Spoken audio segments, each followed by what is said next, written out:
நமஸ்காரம். எல்லாருக்கும் happy new. Chocolate எப்படி பண்றதுன்னு உங்களுக்கு காமிக்கிறேன். எப்படி பண்றேன்னா ஒரு சாஸ் பேன் எடுத்துக்கிட்டு இது வந்து டபுள் பாய்லர் மெத்தட்ல பண்ண போறோம். அந்த பாத்திரத்துல வந்து தண்ணி கொட்டிக்கணும். கீழே மேல ஒரு பாத்திரம், அதுக்கு ஏற்ற மாதிரி ஒரு கனமான பாத்திரம் வச்சுக்கோங்க. இதுக்கு தேவையான பொருட்கள் பார்த்தீங்கன்னா கொக்கோ பவுடர், பட்டர், பனங்கல்கண்டு. நீங்க ஒயிட் சுகர் யூஸ் பண்ணலாம், இல்லை ப்ரௌன் சுகர் யூஸ் பண்ணலாம். இது பனங்கல்கண்டை கூட யூஸ் பண்ணிக்கலாம். இப்போ நான் எடுத்திருக்கிற கிராம்ஸ் பார்த்தீங்கன்னா 20 கிராம் அளவுக்கு கொக்கோ பவுடர் எடுத்துருக்கு. இது அன்ஸ்வீட்டன் கொக்கோ பவுடர் இருக்கும்.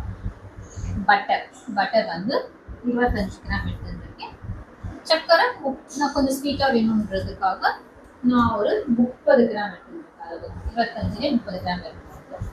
முதல்ல கொக்கோ பவுடர், பட்டர், அந்த பாத்திரத்துக்கு வெந்நி வச்சுருக்கோம் இல்லையா, ஒரு பாய்லர், அந்த அது கீழே தண்ணி கொதிக்கிறது, அது மேலே பாத்திரம் வச்சு பட்டர் போடுறோம்.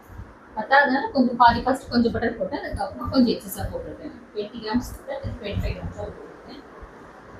இது நல்லா உருக அந்த கொக்கோ பட்டரும் கலர் மாறும், அப்படியே ஒரு ஷைனியான லுக்கு மாறும். அது நல்லா கொதிக்க விடும். இது இப்படிதான் பண்ணுவோம். டேரெக்டாக பண்ணலாம், அது தீஞ்ச மாதிரி வந்து கொக்கோ பவுடர் நல்லா காயும். அது காய் நல்லா உருகும், ஒரு லிக்விட்ஸ் கன்சிஸ்டன்சி வரும். இப்போ இந்த சர்க்கரை, அதான் பனங்கல்கண்டை நம்ம போட்டுக்கிறோம். இதை போட்டு நல்லா கலக்கிறேன். தண்ணியாக உடவே கூடாது, இதே அப்படியே சர்க்கரையே உருவிக்கும். நீங்கள் நல்லா ஃபைன் பவுடராகவும் கூட நான் இப்படி தான் போட்டேன். இதை இப்போ இப்படிதான் இருக்கிறதுனால அதுவே உருவிக்கும். நல்லா கலக்கணும். அப்படியே விசிலே இருக்கணும். ஃபஸ்ட்டு கொஞ்சம் ஹை நல்லா அது கொஞ்சம் போட்டுட்டு அதுக்கப்புறமா அந்த பாத்திரத்தை வச்சு மீடியம் ஃப்ளேமில் இந்த மாதிரி டபுள் பாய்லர் மெத்தட் தான் பண்ணுவோம். நான் 1 ட்ராப் பாலும் சேர்த்துக்கிறேன். சர்க்கரை கரையாதனால வேணும்னா பால் பவுடர் பிடிக்கும், இல்லை பால் கூட வைத்துக்கலாம். இது ஆப்ஷனல் தான். பார்த்தீங்கன்னா இந்த இதுவாக தான்.